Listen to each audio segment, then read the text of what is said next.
Thokozani emakosini Tamaku. Thank you for joining me for another video. We're back in the House of Shem, and as promised, Mkulumbazo has joined us today, and we are going to talk about his book, Black People and the Five Pillars, A Beginner's Guide to Ancestral Reverence. And we're going to be talking about a few things that he is speaking about in this book. And siyathokoza mkhulu for joining us. Thank you for agreeing to for me to host you. I have to say that what I've learned from you so far is very humbling and awesome, and ngiyathokoza, and I look forward to learning more from you. Mkhulu is a graduate from the University of the North. He is Mkulumbazo as his spiritual name. He is the son of Isaac Wilson Mushwezi. He is a sangoma, he's umtandazi and a filmmaker. He studied filmmaking at Big Fish and is a director of 2 documentary films commissioned by the SABC, Amazing Grace and A Traveling Salesman, The Story of Silo Deka. A student of the ancestors, he is Iqaba, the uneducated one, which makes him an organic intellectual. Siyathokoza mkhulu. Thank you for joining us. Siyathokoza Khetla. Yes. There's a very deep story to the whole question of Khetla. Yes.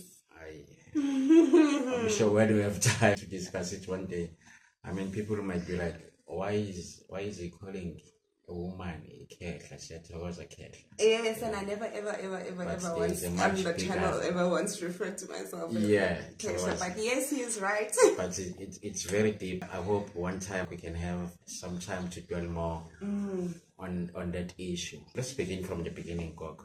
Yes. I want to start by thanking you in terms of the work that you're doing, Khetla. Uqwashisa abantu bakithi, ukubavusa. We are doing exactly what a prophet should be. The role of a prophet is to be the conscience of the people, the conscience of the nation. Because we lose that consciousness that we were born with. And I'm very happy that you are using a platform like this, because when we read Daniel 2 verse 44, for instance, they talk about a kingdom that will be built on earth. It will be a physical kingdom, not in some place called heaven. Only as a reflection of a bigger kingdom that exists in heaven. God makes a promise to us as Abantu that in the days of these kings, He shall establish a kingdom that will never be destroyed, that will consume and break into pieces all these other kingdoms. So people like you, they come at a time where there is another kingdom that you are living under, and they need to establish a parallel kingdom to that. We don't have to wait for this other kingdom to fall. It begins with small things, Everything is a building block in terms of building that kingdom. It has not been left to any other people. It has been left to us. When I talk about a prophet being the conscience of the nation, we need to understand that they are there to remind us of those things that we have forgotten. They are inside us. We have just forgotten who we are. But without going very far, let me say, first of all, giving all praise and honor to the Holy One of Israel, the God of Abraham, the God of Isaac, and the God of Jacob. Ngiphinde ngithathe leli thuba ngithokozise ngihloniphe labe ngihamba nabo, abakwamshwetsi nabakwankosi oDlamini. Ngibahlonipha with the understanding that I come from them, that one day I will go back to them only to be reborn again in accordance with the commandment, honor your father and mother, so that your days shall be increased in the land that I'm giving you. So ngithi, with those few words, Gogo, I'm happy to be here. I am honored. I do not take lightly this opportunity you have given me to share these messages from the ancestral world. To us. Yeah, to us. Thank you for joining us on this channel. Thank you for gracing us with your presence. Nkulu, you said something very striking just now. You said to remind us of the things that we forgot, the things that were lost.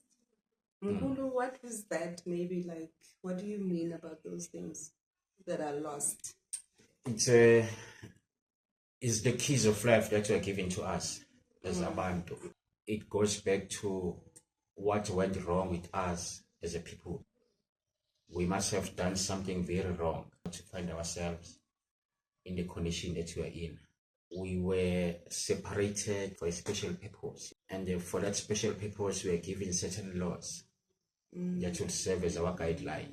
So I'm just reminded of you saying that yes, the Lord is what gives us what makes us the light of the world.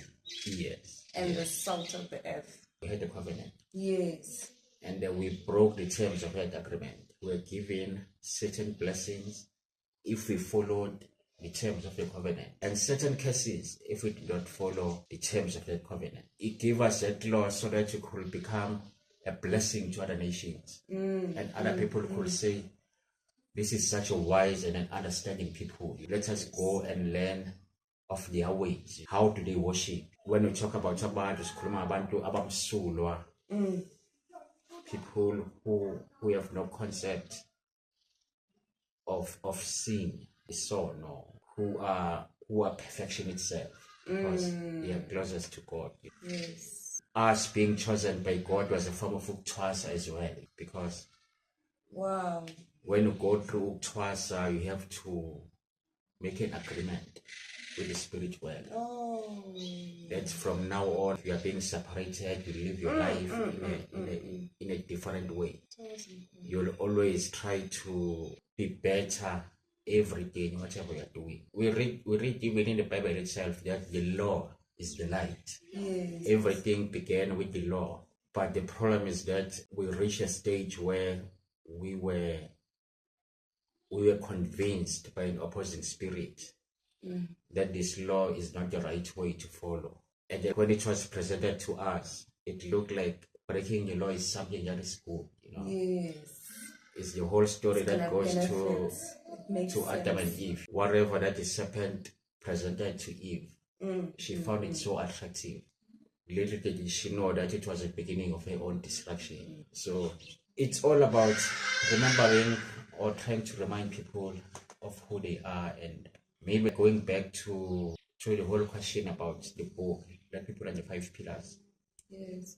If I have to go back, I don't think I really intended to make it a book in the beginning. Okay. As a person who's from a filmmaking background, yes, okay. I actually had this idea of doing something called uNkulunkulu Nedlozi Nomuntu Omnyama, you know. Wow, okay. But then I started receiving messages from the ancestral world, you know. Everything that I was getting, I'll write it down. And what I found very interesting was that in the number of questions like that I'll pose to the ancestor or to the spirit world, they will instruct me to go to the Bible and read the Bible. And I will be like, what is it about this Bible? Why am I constantly being directed? I thought it's supposed to be a white man's book. Only to find that like I can find myself and the history of the true story of our people. Like, how did we become so confused about what does the Bible talk about, you know? Then you start learning about there is ilobolo here, there is isithembu, there is circumcision ukusoka, there is ukuhlanjululwa, there is ungena. That is all in the Bible. It was done for certain reasons. You get to understand that how did you become so confused about what the Bible is all about? Because it does not even mention one European country. All the countries that you read about in the Old Testament, the whole story of the Israelites took place in Egypt. You get people like Moses, who actually never even left the continent of Africa. So, let me ask this. Can you just maybe a little bit shed light on how you came to find out that that we were the people in the book? Yes, just a little bit. I think I grew up in a political storm. That's how I would describe it. Okay. So we grew up fighting apartheid, where our land was taken away. Virtually everything was taken away from us. You end up becoming part of the political struggle for liberation. But one thing that was to learn later on was that our struggle was not just a political one, it was a spiritual one. Why? Because you cannot go into a battle leaving your ancestors or God behind. We thought politics is our only solution. And then things became worse after freedom. Then you begin to ask yourself a lot of questions, Yeah. What's actually wrong with us as a people? Why are we always the tail and not the head? Why are we called by all kinds of names? I'm wondering if maybe that's a process that maybe every black person will actually go through, that you get to question why are we so hated? Yeah. I think it's everyone's journey. Ne? Yeah, so I came from a background of what they call the Charterist movement or the Congress tradition, but I later embraced more of Pan-Africanism because I thought there was something very spiritual about the land. I thought people like Sobukwe were onto something right. There's that thing about the land. How do you define yourself as a nation if you don't have land? And then I moved on to embracing the teachings of Steve Biko. When he says black men are on your own, it's all about liberating the mind. But then I began to have this feeling that they must have missed something that is spiritual, that is deeper than that, than what he had identified, Yes. And then I got attracted to a number of, I think one of the people that really impressed me a lot when I first heard him was Louis Farrakhan. I'm like, wow, this guy is onto something. I got introduced to the teachings of people like Malcolm X. Yes. But then I met these guys through a friend of mine from America who spoke about black people being the people of the book, And I'm like, now it begins to make sense, And I remember I've grown up in a Christian background. Yes. I remember I was raised by different families. Firstly from my father's side, and then from my mother's side. We were strict Lutherans. We went to church every Sunday. And then when I moved to live with my umamkhulu wami, they were Catholics. So you grow up in that whole environment of Christianity. You don't really get to question a lot about some of the things that you do. Just accept there's Passover, there's Christmas, you pray in a certain way. And then at a later stage, there was that whole question of liberation theology, or what they call black theology. I joined an organization at high school called Young Christian Students. Okay. Interpreting the Bible in a certain way, but still it did not go to the heart of the matter. Who were those people that you are talking about in the Bible? And predominantly, where do we come from? And where do we come from? It's never been something that was addressed in the church. So when I met these guys from America who are saying, no, we are the people of the book, we are the chosen people. And then you begin to try and find yourself reading the Bible. At least for me, it explains one question because I've met people who will tell you about the glory of Egypt, will hear about how African people invented civilizations all over the world. But then the question will remain, but what went wrong? Where did we lose it? Yes. So for me, the Hebrew Israelites were the first people to actually locate the problem and say, my brother, the problem is spiritual. Once you tackle that whole question, what is that Bible verse that says, seek you the kingdom of God? Yes, before, seek seek ye first the kingdom of God and all these Ye- things. and all those things shall be added unto you. Yeah. So I think that's where we lost it. We thought politics must come first, or socio-economic issues or whatever. But then having come across that knowledge brought me into a sense again now of having to deal with laws now, like separate laws. Okay. There is a spirit that these people who introduce me to who we are do not understand, because they have not gone through, they have been so disconnected. Yes. These people that are overseas. Yes, Yeah. okay. Outside of South Africa. They are from America, Okay. and then they moved to Israel. Okay. They don't have that personal connection with the concept of laws or talk. Yes. And those things, they troubled me, because now you know who you are. But you cannot just go back straight to God without dealing with the issues of your family here. Because that's where the whole question of inhlambuluko as well, Yes, it comes from. Now we have this ildozi or a spirit that is rising within you. You don't know how to deal with it, and they cannot explain it because they have no concept of it. We'll just So I think that's why I started going on my own journey, trying to find answers. Yes. When they talk about the Hebrew Israelites, when they were moving from Egypt into Palestine, they had to go through the desert, a physical desert for 40 years.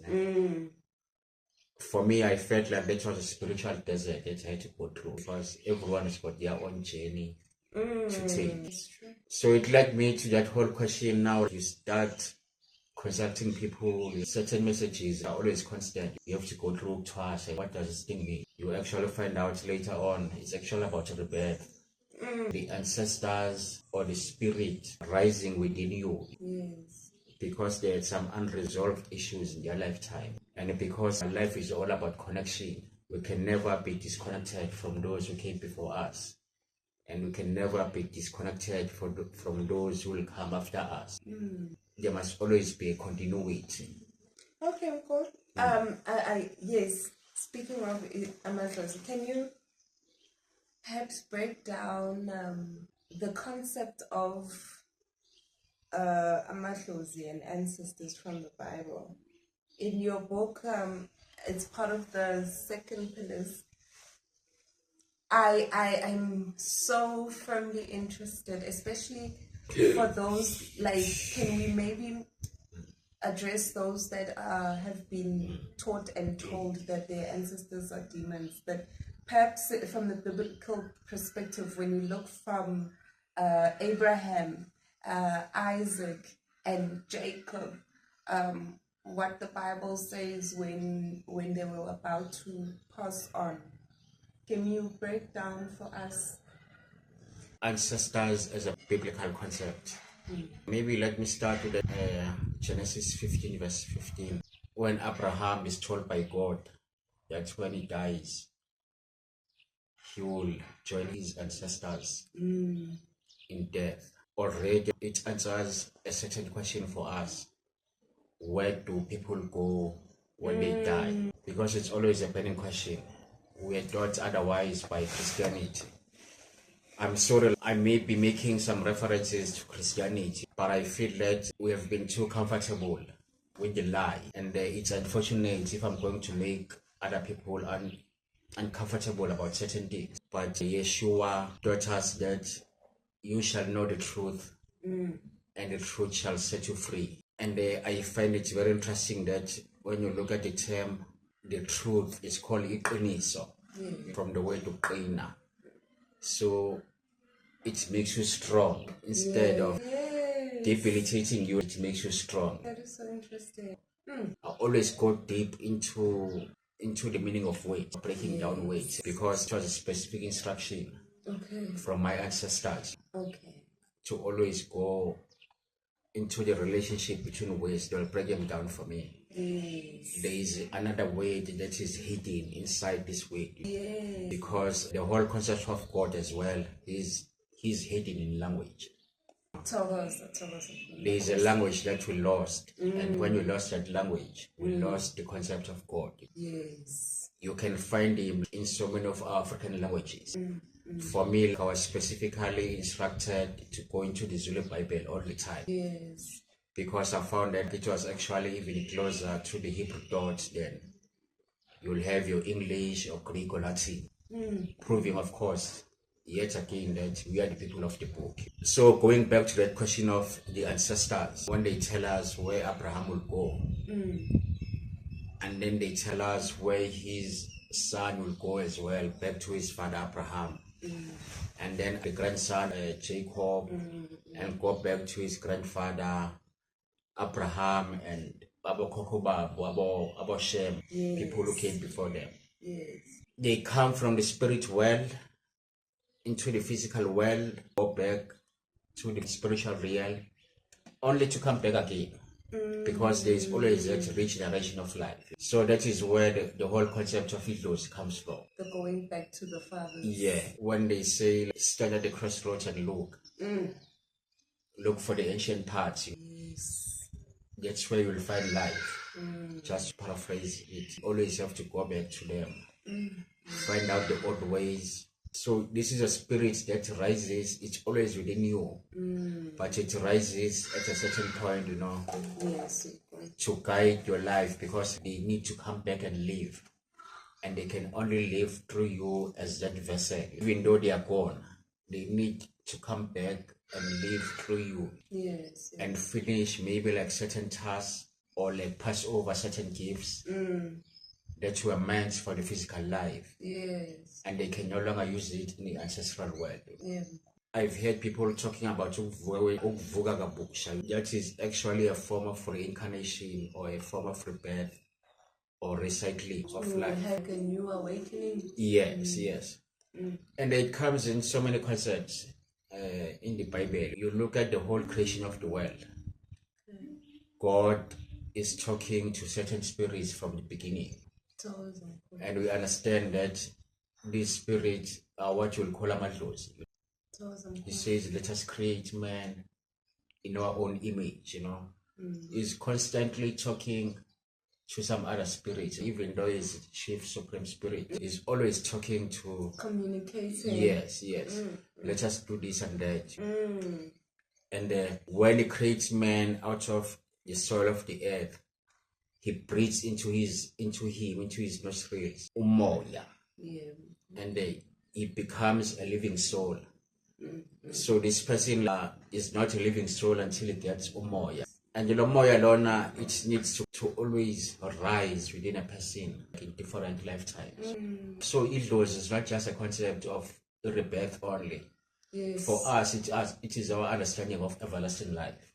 Yes. Because this spirit never dies. Yes. It just moves from one generation to another, one compartment to another. Yes. And you encounter it so many times. There is a man who was called Nicodemus, for instance. Yes.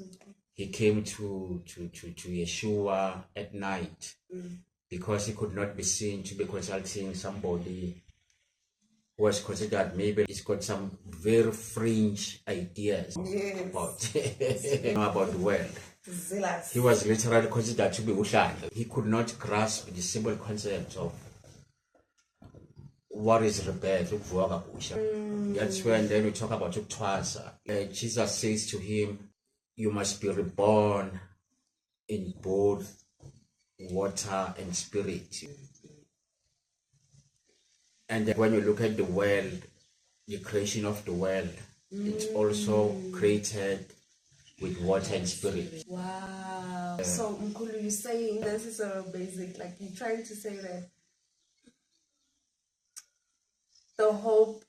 the process of the earth creation is a process of uktwas. It's a process of uktwas. And the process of, because we are moving from one stage of darkness into a stage of light. Oh, wow. There was a time when the world was not conscious. Yes. And when God was creating it, yes, he was bringing consciousness into the world, because it was a world without the knowledge of God. And he had to create a special people who could have that understanding of God. That's where the whole concept of a chosen nation comes from. Again, Yes. that you are separated from the rest of the people. You become the special born, the firstborn of the whole nation, so that all other nations could be blessed because of you. Yes. So they are given something that is called isiko or umthetho. The word isiko is taken from the word uksika, to cut away, to separate. And we can tell from the word uksika already that it's not a nice process. Yes. You'll hear abantu besifazane bekhuluma ngomntwana bathi kuyasika noma ikhuluma ngomntwana wakhe. They feel for that baby because they know the pain of giving birth, you know. But lo mntwana was also separated from them as part of Utwasa.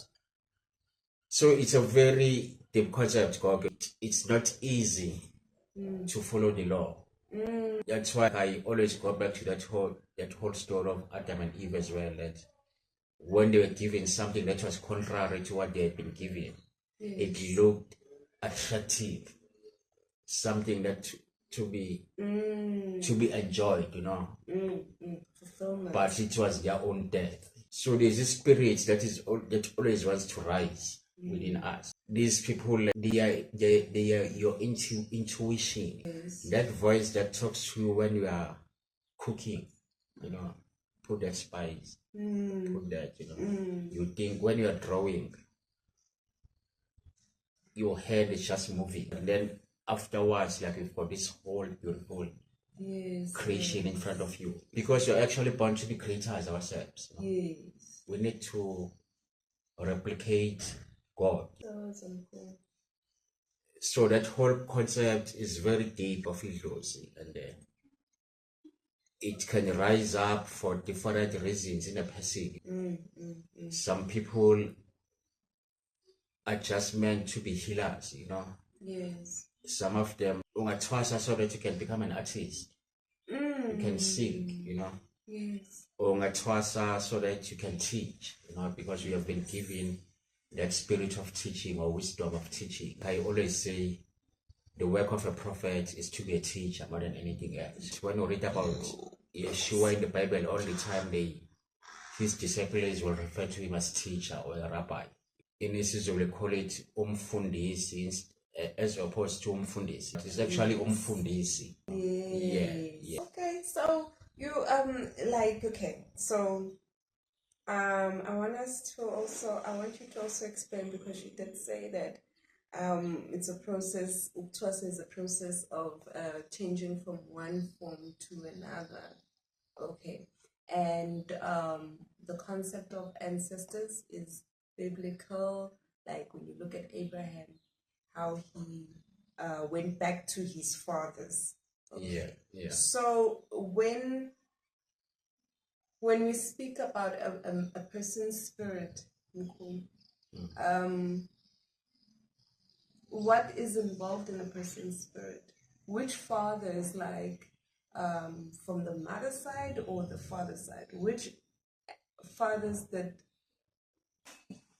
What constitutes laws? You know, what are we talking about? Laws. Yeah.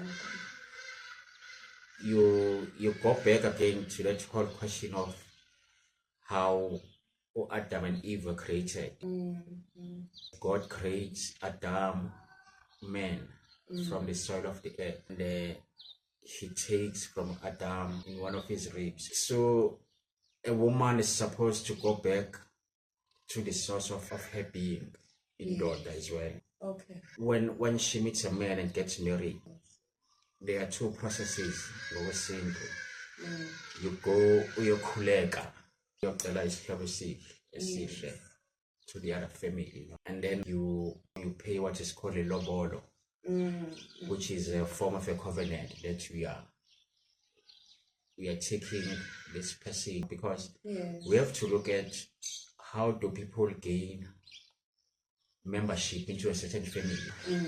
We are either born into it in a certain family, but then when you're a woman and you get married, you gain membership of that family through ilobolo. Okay. It's a way of symbolizing the fact that two people have come together now, taking with them their ancestors, their respective ancestors into this union. But then the woman now belongs to the family of the husband through ilobolo. Yes. And when she dies, she has to go to the family of that husband, because everyone else, when they die, they have to go back to their own family. But when you get married, you are taken away from your family as a woman into the husband's family.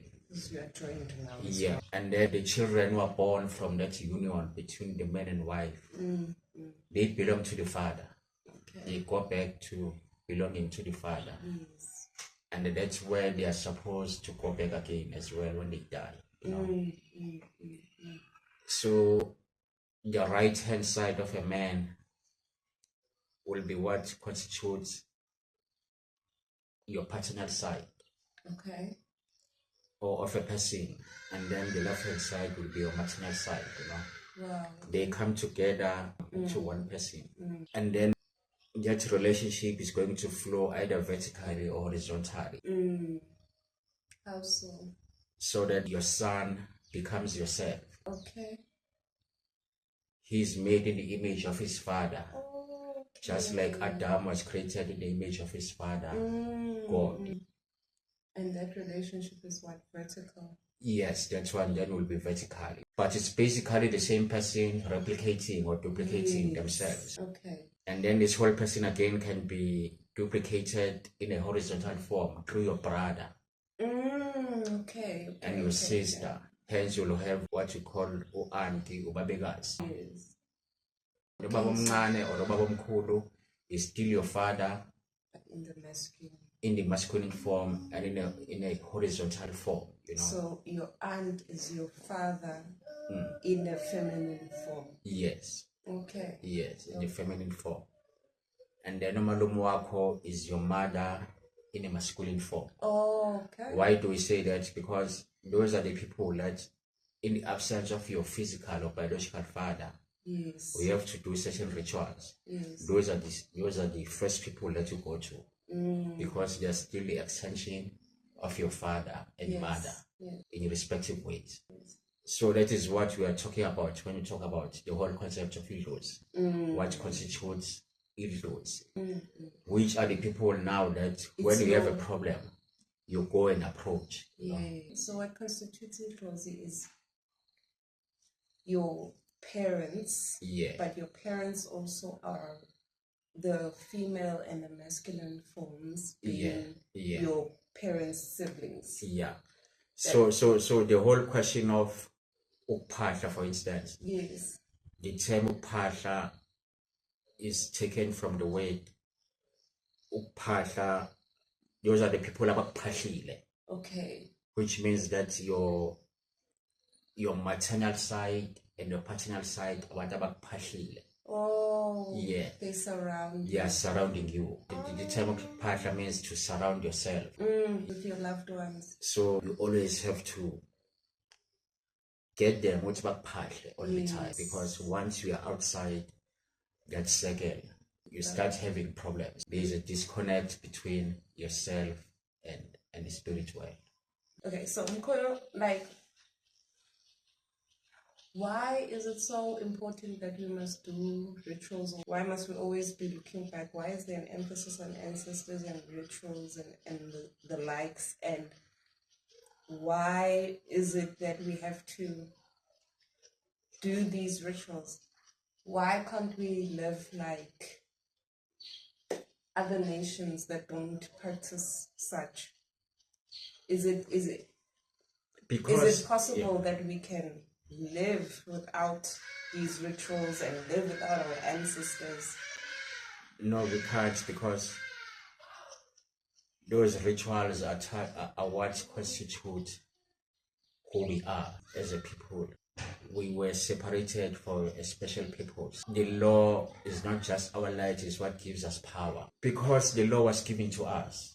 We are the people who made an agreement with God. When we made a covenant with Him, it was a form of twasa, and you don't break the rules of or the terms of the covenant. The law that was given to us was supposed to be, it might look like a responsibility or a heavy burden, but it was our blessing. Yes. So that if we observe the law, we could also become a blessing to other nations as well. But because God separated us as his own very special possession, we needed to do those things that made him happy, that I've created these people, because the others are known that they are always going to deviate from the law. Yes. But we chose the darkness of other nations. We are not supposed to eat anything because there are certain kinds of food that have got the ability Okay, to defile you. to defile you. Yes. And we're given this whole concept of inhlambuluko all the time. That's why we're even given a certain day of the year, Yeah. what we'll call a day of reconciliation, to go in front of God and admit all our sins for that particular year, and then it's going to be forgiven so that you can start all over again. So every year we're supposed to go through twasa, Yes. in a way rebirth, Yes. all the time, because he gave us that grace to say now and again, once we have transgressed the law, we have the ability to come back to me by doing these rituals. So these rituals, if we want to get to know God and we want to get close to God, the rituals are what God made the way in the law so that we would never be separated Yeah. from him. Yeah, that's the whole idea behind it, I think, like, which takes me back now to the question of the book, Black People and the Five Pillars. Yeah. A beginner's guide to ancestral reverence. I have to mention from the beginning that when these pillars were first given to me by the ancestors, they made it clear that they are not the end of it. It's just an introduction. But more than anything, as a people, first we have to find alignment again with God. We have to go back to God. Yes. There is a controversy between us and God because we broke the law, and then in accordance with the commandment, honor thy father and thy mother so that you live long in the land that I'm giving to you. We have to honor our ancestors. That becomes the second pillar. We cannot go back to God and leave our ancestors behind because they are our connection to God. And then the whole question of family, it becomes the third pillar. Because as a Sangoma, for instance, maybe 99% of the time, when we are trying to diagnose a problem of a person, you'll find that about 99% of the time, it's about the spiritual. That disconnection or disconnect that has happened between you, the living, and the living dead. Yes. Whatever problems that we experience at family level is because of a spiritual problem. It leads to broken families. The statistics in South Africa will tell you that people are likely to be hurt by people who are closest to them. Then it means that there's something wrong with the family structure. You need to go and fix it more than anything else. Yeah. How do you do that? By fixing him some, so that you can solve all these other problems that we have of corruption and greed and violence. Somebody like failing to get a wife or a husband, it divorces. It's as a result of our society is broken simply because our families are broken. And we need to fix families more than anything else. No, of course. And how do we deal with fixing families? By connecting to our ancestors, And then it moves into the pillar of the land. The land is central to everything. Yes. Without the land, we are nothing. Because no matter what type of ideas you have, you cannot live them in space. We have to live them in a physical context or physical land. Yes. Of course. Of course. And then you have culture, amasiko, rituals. Those are the things that keep us grounded. Yes, and keep us in the light. And keep us in the light. So we have to try and find alignment with all those 5 pillars before we can move anywhere. As a people. Yeah. Issues of royalty, so that the king could be the chief or the high priest of the tribe. Yes. He's not a dictator, he's got his own form of democracy. Yes. For a lack of a better way, called Libandla. There's a verse in the Bible where Jesus talks about if you want to destroy a man, you have to remove the strongest people. Oh yeah, you bind the strong man. You bind the strong man. That's what happened to us. You had to bind first the king and Isangoma. Yes. Because those were the 2 most important people in the tribe or the nation. They made the whole concept of kingship not attractive anymore. This thing is... Yes. It does not conform to the times, or to the changing times and everything. And then Isangoma became the most demonized person. Yes. But when you look at the Bible, you find that they are just Isangomas everywhere, Yes. you know. And hopefully we can talk more about that, the whole concept of Isangoma in our next segment. Yes, yes. No, thank you, Mkhulu, for sharing with us. It was so enlightening, and we'll definitely have you again. Thank you for sharing with us. Ngiyathokoza and ngibonga ney'ndlondlo ey'nkulu ezaba nawe. Nkosi ibusise mkhulu, and I hope you keep on rising and educating us so that we can be a people who find themselves in the perfect will of God. Yeah. No, kuthokoza mina gogo. Like I said, we are in the middle of building a kingdom, you know. Yeah. The kingdom of God that Yeshua Ben Yosef spoke about is no longer just something that is up there in the sky. It's here, you know. It's all about remembering who we are and finding that connection again, you know. Awesome. And it starts with shows like yours, you know. Yeah. Sometimes it feels like we are preaching to those people who are not converted. But it takes patience as well, because remember that Noah, he was teaching for more than 40 years. Yes. And people just went about with their lives as if they have not heard anything. Yes. They were going to parties, they were working, like enjoying their lives and everything. It was just another day in the office, business as usual. And then, but it happened one day that it started raining, you know. And they thought it was going to stop, you know. Yes. And when the rain grew stronger, they remembered, hey, who is that man? That old man Noah, you know. And he was nowhere to be found anymore, you know. So it's always my prayer that when you hear the word of the prophet, you can know what time is it, and not be like that guy that they speak about in the story of Lazarus. Yeah. It takes you back again to that question of Idlozi again, because they are actually talking about Amadlozi there. Yeah. But unfortunately, the answer the man was giving was that there can be no salvation for you now. It's too late. You did not listen to the prophets, you know. Yeah. The law and they have the prophets. They had the law and the prophets. It's over. So it's always my prayer that we are not going to hear the message until it's too late, you know. Yes.